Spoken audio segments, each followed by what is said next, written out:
Moving on, shifting gears, Teddy, conference champion. We've been keeping an eye on these conference games to let you guys know exactly what's taking place in some line movements here. Rams support shows up a little bit yesterday on Wednesday as we creep toward game time on Sunday afternoon. Also, Teddy, interesting.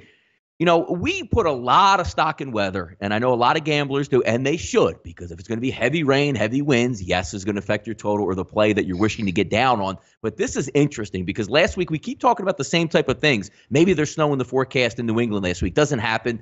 The overcorrection of the market, the game goes easily over the total once you figure out it's 28, 29 degrees and perfectly sunny with not much wind. Looking at Kansas City this weekend, Teddy, same type of stuff. Oh, my goodness, the Ice Bowl 3 is going to come into effect here in Kansas City. Not so fast. Those temperatures that we're looking at 5 degrees to 0, now creeping up, seeing the latest weather reports, Teddy, in the mid-20s with light winds and no precipitation. Talk about some of these line movements midweek here that we're looking at. Sure, and the one that surprised me at least a little bit, Rams-Saints, which you can find threes right now on there with New Orleans. And the Rams money that's come during the week, I from the people I talked to here in Vegas, all right, they were firmly convinced this line at 3.5. Initially, they thought, all right, it's going to go down to 3. It didn't. There was enough pressure and resistance to keep it at 3.5, and that made people think that the line's going to go up. They're like, all right, there's enough resistance. It's moving up, not down. Well, then all of a sudden we get into Wednesday and Thursday morning, and the money's coming on LA, not the Saints.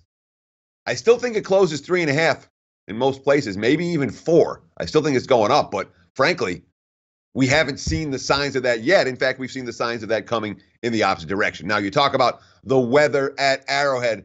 The latest I saw was supposed to be 18 at kickoff instead of 5 at kickoff.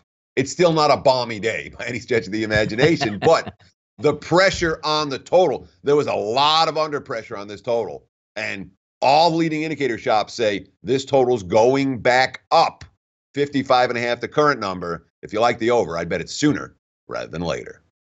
And just a little bit later in the show here, we'll go over that New England-Kansas City game. Then, always, on Football Fridays here at SportsbookReview.com, we'll review both of those games in totality, see if we can find some edges for you guys out there. If you haven't done so yet on Twitter, give us a follow at SBR Sports Picks. Also, with the YouTube channel that you're watching this right now on, get the notifications. Every time me and Teddy put out a new show, you'll get that notification. Be able to check out that betting show here at SportsbookReview.com. And when we talk about those line movements, where do we get those at? SBRodds.com. Get the latest line movements any time of day. Just check it out there. You'll be putting more money in your pocket than not.